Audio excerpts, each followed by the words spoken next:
1991, 20-year-old Angela Hammond made a late-night call to her boyfriend from a payphone. There was nothing urgent. She just wanted to say goodnight, to hear his voice one last time before heading home. As they chatted casually, Angela mentioned a strange man nearby, standing next to a dirty green pickup truck circling the parking lot. She laughed it off at first, but then came the scream. Terrified, her boyfriend jumped into his car and raced toward the payphone. Just as he arrived, he saw the truck speeding off, with Angela inside, struggling in the back. He chased them down the road, desperate to save her. But then his car broke down. Helpless, he watched the truck disappear into the darkness, taking the woman he loved with it. He had been seconds away, seconds from rescuing her. And to this day, over 30 years later, Angela Hammond has never been found. The case remains unsolved, shrouded in mystery, fueled by theories and haunted by a single chilling truth. Someone out there knows what happened that night. In 2012, a young couple stayed up so late watching movies that by the time the credits rolled, the buses had already stopped running. With no way home, the boy asked if he could stay the night. She hesitated, but eventually agreed. She took the bed and laid a spare mattress on the floor right beside it. In minutes, they both dozed off. A few hours after midnight, she woke to something strange. The boy was standing over her, saying nothing, just staring. Startled, she whispered, "What's wrong?" He answered, "I'm hungry. Let's go get some tandoori chicken." Confused, she said, "It's 2 a.m. There's food in the kitchen." But he grabbed her wrist, tight, hard. "No, we're getting tandoori chicken, right now." He pulled her out of bed, dragged her down the hall, and didn't say a word until they were outside the apartment. Only then did he finally speak. "I'm not hungry.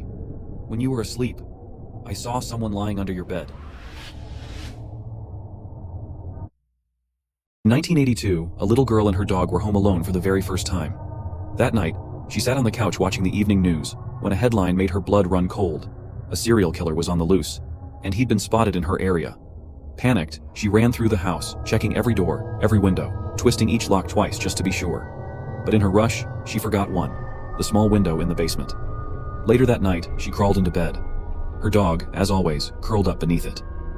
The sound of his breathing comforted her, and soon she drifted off to sleep. Sometime after midnight, a strange sound woke her. It was faint, like water running from the bathroom faucet.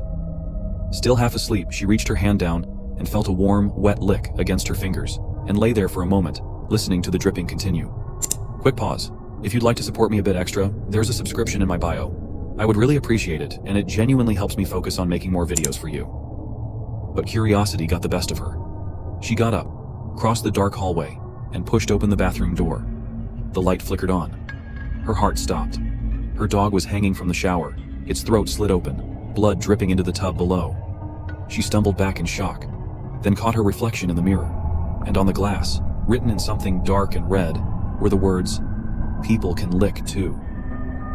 In 1998, 17-year-old Iwona Kaigan was in her bedroom when the phone rang. She hesitated for a moment before picking it up. On the other end, her best friend's voice. "Come out with me tonight. Let's go to the club." Iwona agreed. At the club, everything felt normal at first. The music was loud, the floor was crowded, and Iwona was smiling as she danced. But then, 3 men began circling her. She tried to ignore them, but they wouldn't stop. Soon, their words turned into fists. They punched her, they struck her again and again. And the worst part? People stood there, watching. Even her best friend did nothing.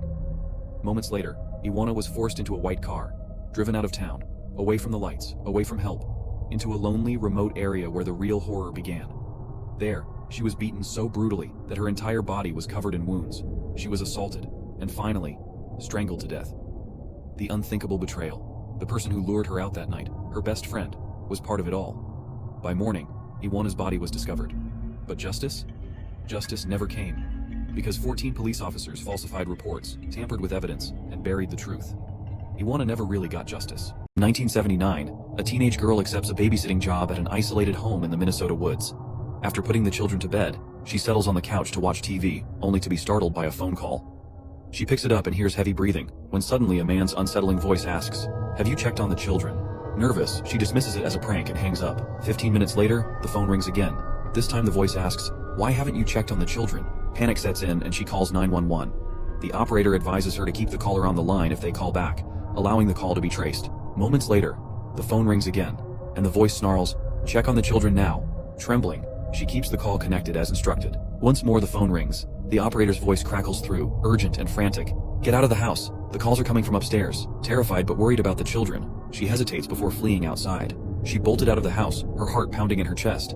There, a tall man stepped out of the shadows, his presence looming as he stared her down with a chilling intensity, and he asked in a cold, menacing voice, "Why didn't you check on the children?" In 1999, a 10-year-old girl woke to the sound of her friend screaming.